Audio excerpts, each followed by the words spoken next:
Hello, everyone. It's so sad that I'm actually so far away because what I really wanted to be there in the room with you and sharing new experiences and new ideas. But this is all we've got, so let's make the best of it. I'm spending my birthday with you today. This is my birthday breakfast, sharing my day with you. And in fact, we're all going to talk about everything except COVID today. Let's forget COVID. I can't forget it because I've actually got COVID.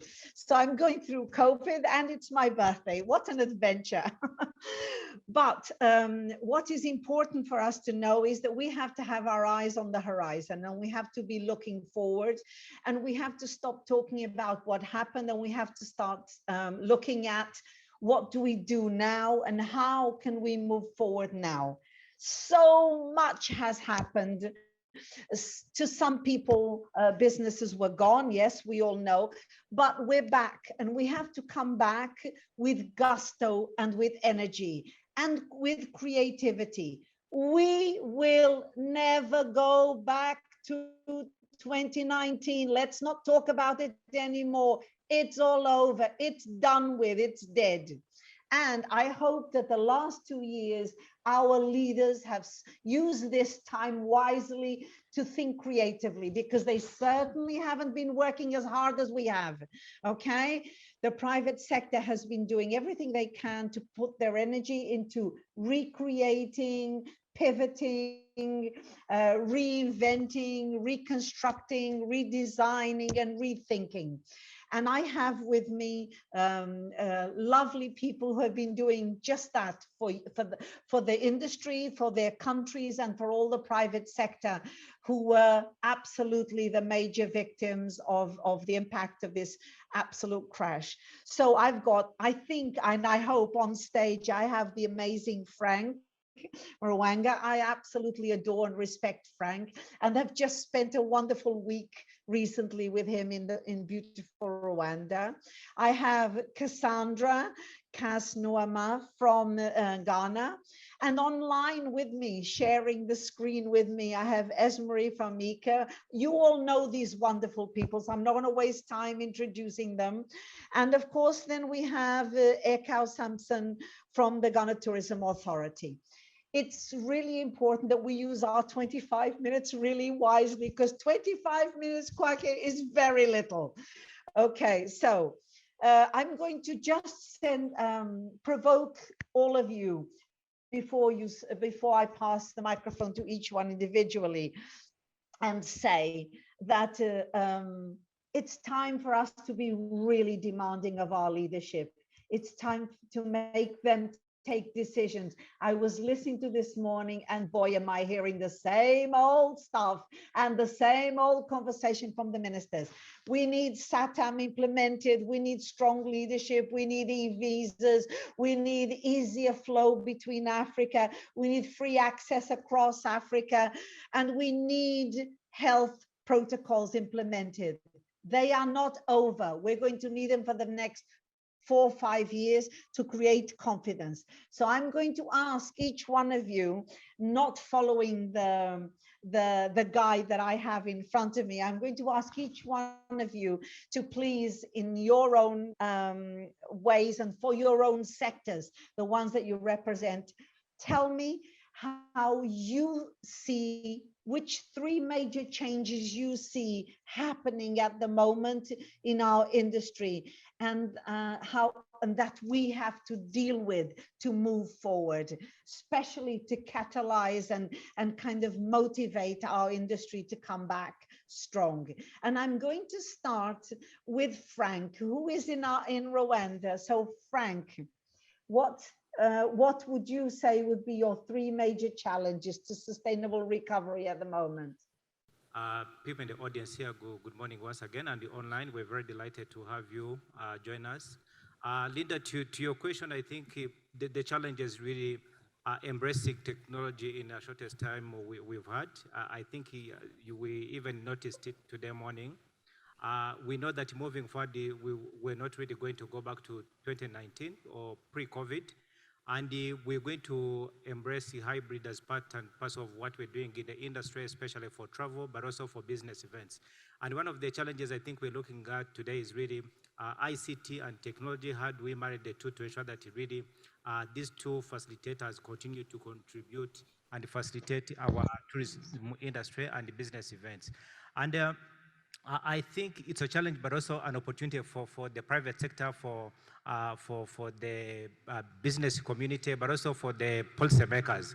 I think we had this morning this conducive environment that has been created, but indeed we need to move to that level and implement. Implementation means what? Implementation means in investing in the right technology. We need vaccines to be able to ensure that we're all operating in a safe and secure environment. The last point I want to share, Linda, is I think the costs involved in traveling within the continent. I'm sure discussions are being held and it will continue to be had. And so if we can be able to work with the government policies, policymakers, we work with the private sector, the airlines, and we work with IATA and the other players to ensure that really the cost of travel within the continent becomes affordable. That's when we can beat and come out of this recovery. So really I straight those 3 points as some of the challenges we're having, but moving forward, we believe we can all work together as a platform and a forum we have like today morning. Thank you. Thank you, Frank. And it is true. It is a time when we all have to stop talking and start walking, and we do have to do it together. So thank you. Eka, what about Ghana?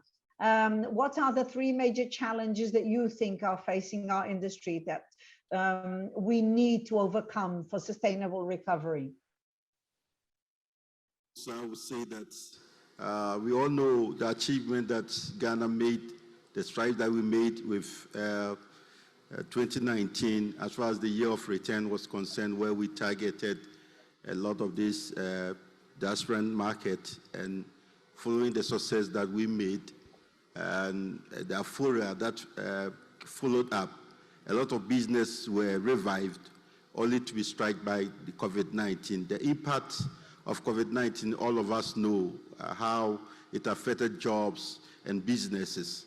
So Ghana, at the moment, are implementing certain policies that was trying to actually revamp the industry. The government took the bull by the horn and implemented what we call CARES.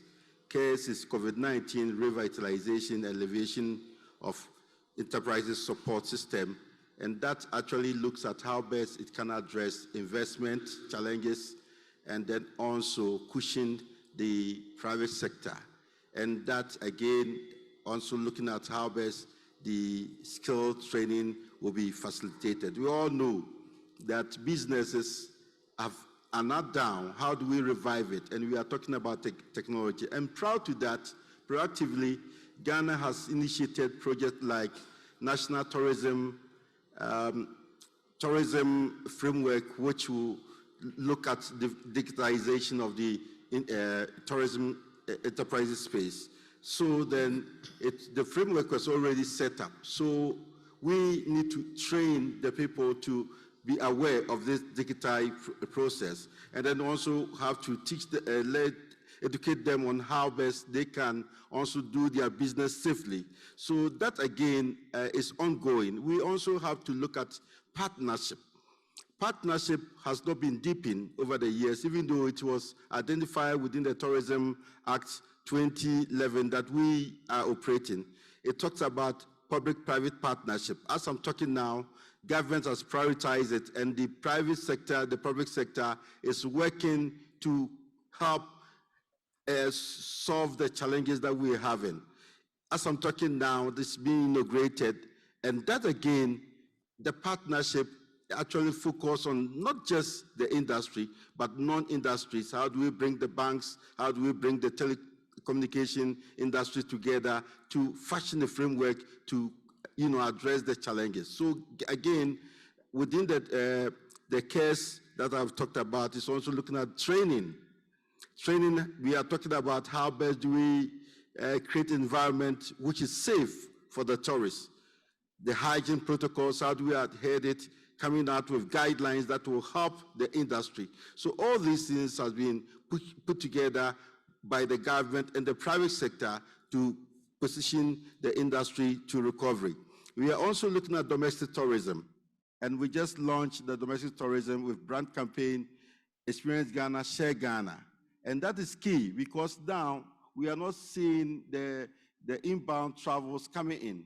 So we have, together with the private sector, fashioned out a program to promote domestic tourism. As I'm talking now, the domestic tourism, which was down, is now really coming up to life. So these are all the initiatives that we're working closely to revive the industry. So we're talking about partnership, cooperation. We are also talking about technology, which the industry is embracing. And this is what we are doing to address this phenomenon. Thank you. Thank you, Ekau. And maybe later we will have time to address the fact that Ghana has the most expensive tests in Africa, and how maybe in your talks with government, you can tell them how this is actually impeding me to do business when I go back to my clients. But we can have this debate a little later. Cassandra, my dear, how are you facing the challenges, and what are your major challenges at this moment, and how can we overcome them? Echo the sentiments of my brothers Echo and Frank. I think that information technology, as you mentioned, one of the biggest things is, it was even mentioned in the last panel, when it comes to information technology for COVID procedures, when it comes to information technology for coming to a country, I think that we should have the training implemented so that people won't go back to the old ways of having to always print things out, or having to do things that will bring us back in terms of steps. That's a challenge to me that was brought up in the last segment, in terms of information technology, using the apps that we have available, using the websites that the government has put in place, whether it's checking COVID tests, whether it's experiencing tourism virtually, using the information technology and implementing it and not going back to old ways and moving forward. So that's one. The other is innovation. We have so many amazing ideas, but when it comes to implementation, there's a little bit of a challenge with the implementation of our innovation. And so one of the great ideas is, collaboration and us working together. But how exactly can that be implemented? This conference is one of those ways. Other ways in which we can work together, in the previous session, how they mentioned the one visa, African visa, making it easier for travel. Just different ways that we can work together. We have great ideas, but the challenge of implementation with technology and actually putting it together is another challenge. COVID has taught us anything at all. It's taught us that we need to take care of ourselves and be well. And so the challenge of making sure that people understand that wellness is a lifestyle, that fitness, that natural resources, what we have in Africa, the best, is something that should be at the forefront. When you're not well, you can't do anything. When you're not well, you can't travel. When you're not well, you can't make money. So that's one of our challenges in making sure that wellness is also a lifestyle. Brilliant. And may I just say how amazingly beautiful you look on that stage, setting grace to the stage. Esmery, my dear, you and I were sharing a few desperate things, how desperate we are to go back to live. Yeah, I love tech, but tech is a tool, tech is an instrument, it's a support. It cannot be the way of life going forward. But I'm going to start with you by asking you the same question I asked your colleagues, but here more applied truly to our industry, the industry that we share, the meetings industry. And we know Oh, we truly know, because we hear it from our members every day, of the impact we've had. So what would you consider, talking about Africa, to be the three major challenges? I also have my ideas, but what would you consider to be the major challenges? Because you represent a whole sector in Africa, and that is important to hear their voice. Thank you, Linda. And I'm sure we're going to have some of this stuff on my list and on your list. Yes. I think irrespective of COVID, I think a challenge for the continent before COVID and now, and very likely after COVID, is as a continent, we do not have enough countries focusing on business events, which is the space that ICA, as the International Congress and Convention Association, work in. And if you don't have a convention bureau that promote the destinations specifically for meetings, incentives, exhibitions, versus only having a tourism authority that focuses on the leisure market, we are not going to grow the sector on the continent, because industry associations, regional associations, international associations don't have to come to Africa. Because of their international rotation, they can go anywhere in the world. So yeah, that's something that I always mention. We have seen more convention bureaus being established before COVID, but still not, I think, nearly enough to really make an impact on the continent as a whole. Then I think the second challenge is, and now even more so, is skill set.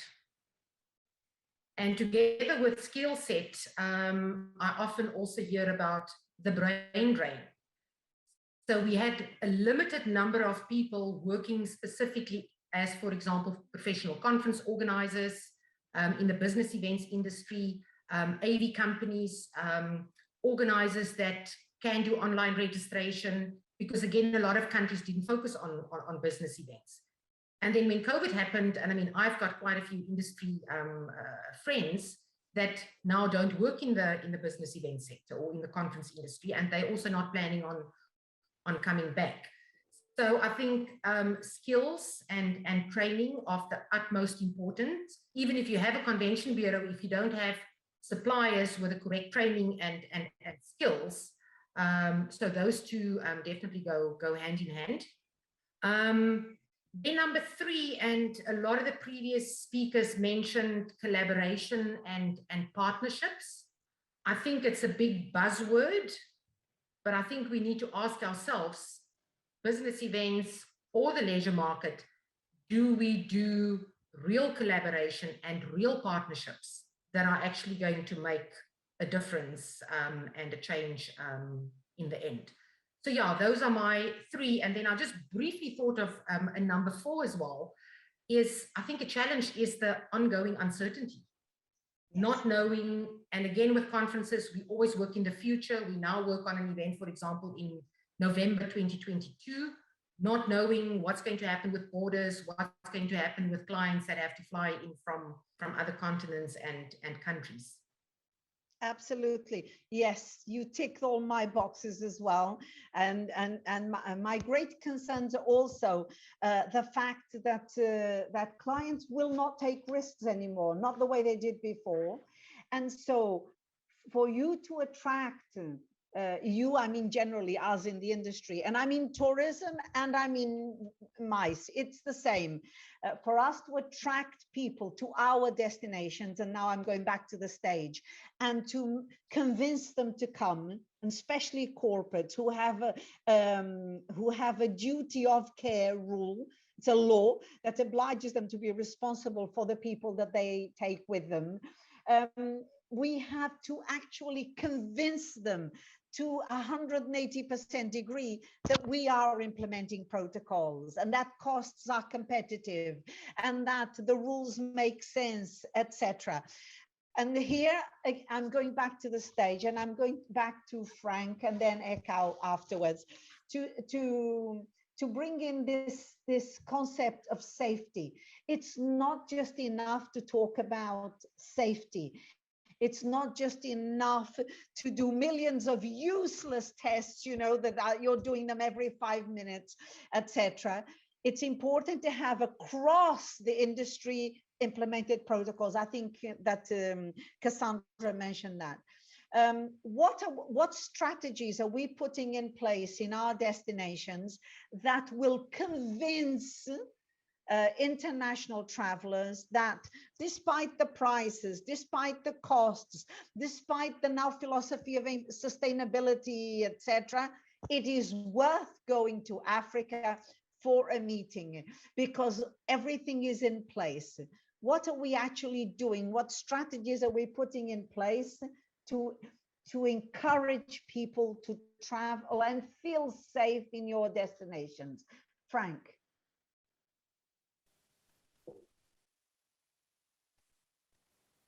The destination need to do is what we're doing in Rwanda at the moment.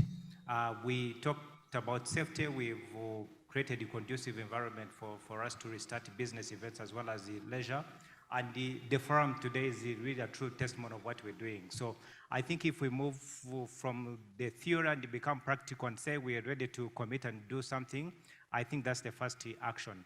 And really, I want to applaud the organizers of Atlf for having worked with us to ensure that we create confidence for the industry, we create confidence to the international market, and we show them that we are ready as a destination. We have opened up and we're ready to do business. So Linda, for me, that's the first action we all need to take, and we need to do it collectively with the industry. I think if you look at the venue where we are seated, if we had not sat with them before and looked at the health protocols and looked at the procedures to reopen the businesses here, we wouldn't have achieved this. So collaboration, again, we talked about it. It's really collective collaboration within the industry, but across the board, across all the government departments. I think really I want also to really appreciate our government and our leadership for having really taken the lead in ensuring that Rwanda opens up. As you know, in Kigali, we've managed to vaccinate over 90%, which is really a good step for us to reopen the business. And if we had not done that, we wouldn't be where we are. And the second strategy, I think all the destinations need to really work together on is the collaboration across the borders. We've got people from West Africa, we've got people in the Southern African countries and the rest of the continent. How do we ensure that we share the protocols? How do we ensure that we share information that is going to create confidence? I think let's first start within the continent here. Let's do business here. Let's encourage our corporate market. Let's encourage our association market. Let's encourage our NGOs and the government institutions we have here to really do business on the continent. If we do that, the world is going to open. So for me, I really see that as a first step for us as a continent and as a destination. That's where we want to put more efforts to ensure that we do business within the continent. Thank you. Thank you, Frank. Yes. And Ekau, my dear, following on the same question. Guidelines to working and solving this challenge is very key. I will share you the experience that Ghana went through. As soon as we heard about this, we need to work with the health and safety team. And we have engaged the government advisor on COVID protocols, and we've been working as a team. So again, team working, collaboration, and harmonization of the safety guidelines are very key in this time. And then also, with the guidelines, we have to get the buy-in of the trade association. So we're working with the trade association, the leadership, and then also engaging the practitioners. Practitioners, I mean the hotels, the restaurants, the travel trade, and all that, the food and beverage, all the guidelines, we engage them, and they have to get the buy-in. And apart from that, apart from coming out with the safety guidelines, we also have to communicate it clear to our buyers, our traveling consumers. If we sensitize them about hygiene and safety protocols, and we don't communicate to our, the travelers and then the tourists, certainly we haven't done anything. So we have been engaging them through technology, through our website. If you go to visit Ghana, for instance, we have published the safety guidelines just to assure them about the safety protocols. And then also, I just highlighted the need for training Okay, so you don't just say do A, B, C, D. How do they do it? You need to train them. So when, as destination marketing organization and destination marketing managers, we need to actually take the bull by the horn and train our people. If we are talking about technology, we need to train them. We need to reskill them so that they will be in a position to deliver it, not just hearing about it, but the way they can go about it. And I believe that that is where we have to do. First and foremost, we have to train them.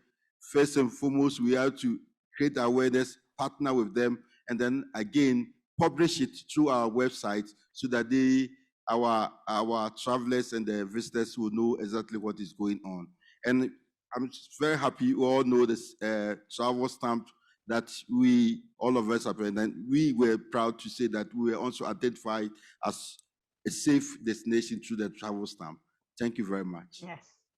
I haven't had the pleasure of going to Ghana recently, but I can absolutely testify that my visit to Rwanda could not have been more safe and well organized. Cassandra, my dear, I'm going to ask a different question to you and Esmarie now as we kind of wind up our session. And that is, what have you seen as kind of a trend within the industry that could be a way of us moving forward more quickly?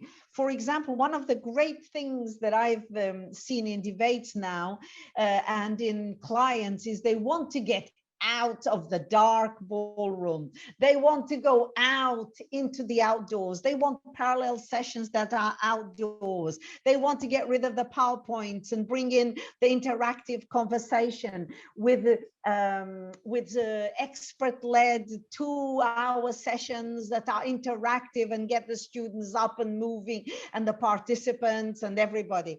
Africa could not be a better place for this. I cannot imagine a better place with more space and more capacity to put this on the table as the new way of doing things, the tech humanity, going back to humanity.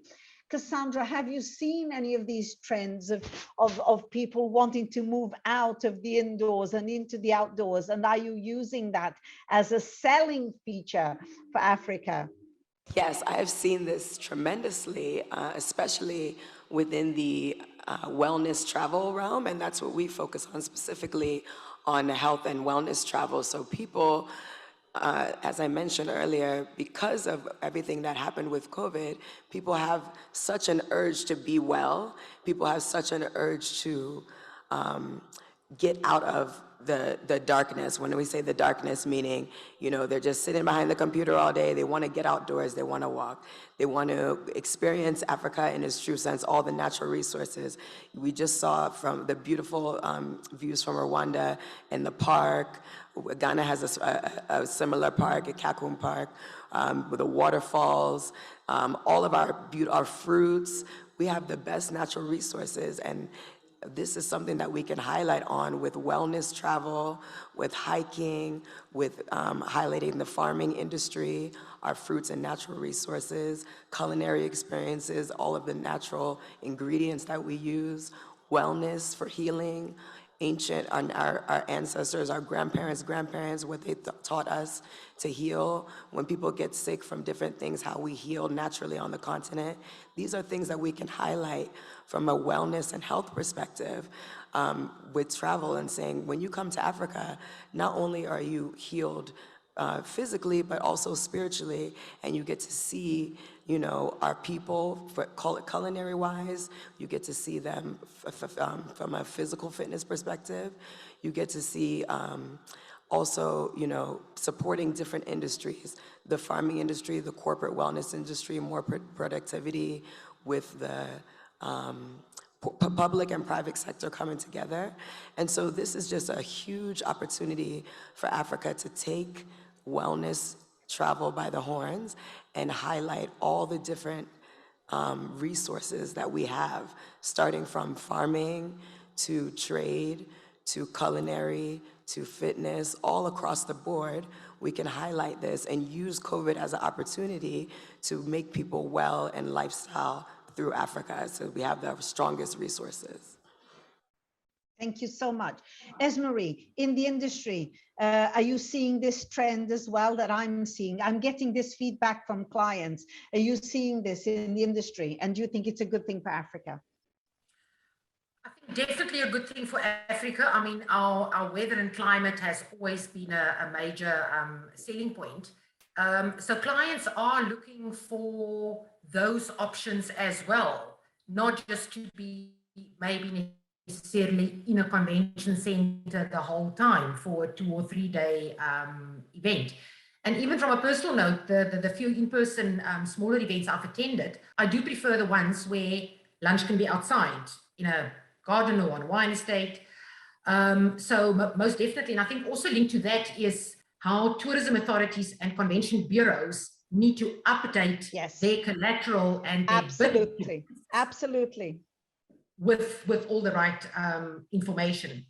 And then if I can just quickly mention on trends again, Linda, we did an association needs analysis survey a few months ago. And although we all want to be 100% in person, face-to-face again, hybrid is definitely going to stay for the foreseeable future. And I think as an industry, we need to be prepared for that. Another trend, or not a trend, like feedback that we got from our associations regionally and internationally is suppliers need to be more flexible with contracts, with deposits, with delegate numbers. And I think now more than ever, the end client with a supplier needs to really form a team, because yes, we understand a hotel, for example, can't just hold rooms and then everything gets released without cancellation fees. But I think it's also an opportunity to maybe do things a bit differently to how we've done it in the past. And then just lastly, Frank alluded to regional events, definitely a trend. But a lot of the speakers previously, I mean, most of us have traveled in Africa, the visas that you need for every country, the airlift that's expensive. So again, if we're just going to say we collaborate and we form partnerships, but we don't really do anything, I don't think things are really going to change. So it is an opportunity for us as an industry and a continent to really make a difference and make sure that we put Africa back on the map, first of all, for Africans with regional events and regional travel, and then also for the international conferences and delegates. Excellent. Thank you. You took the words out of my mouth. That was part of my conclusion. I'm so glad that you said that. Yes, I would like to thank you all for being here today, but I would also like to say that, yes, Africa for Africans first. I think it's important that we start considering this as an issue. We also did some needs analysis for corporates and associations, and it follows a little bit of what Esmarie was saying. I'm quite happy to share all this information with everyone, with the convention bureaus and with everyone, and we can even organize an online session on all the results that came out of this research and what the clients are looking for, be they political, be they, I'm very happy to do that. Someone just set me the challenge and I'm on board, because whatever we share to elevate our industry is the best thing to do. It's not about talking about partnerships. It's just about getting off the stage and just talking to each other. I'm going to set a challenge to my friend Frank and to my friends from Ghana and from everywhere. Create a private sector and public sector think tank for the next few months on how to move forward and how to position Africa. There is never going to be a positioning of Africa as a whole, because Africa, just like Europe, are on different stages. But yes, we need to talk to each other and we need to make partnerships real. We need to be listening to each other and sharing our strategies and our know-how. So thank you all for these wonderful people for spending my birthday morning with me. It was such an honor.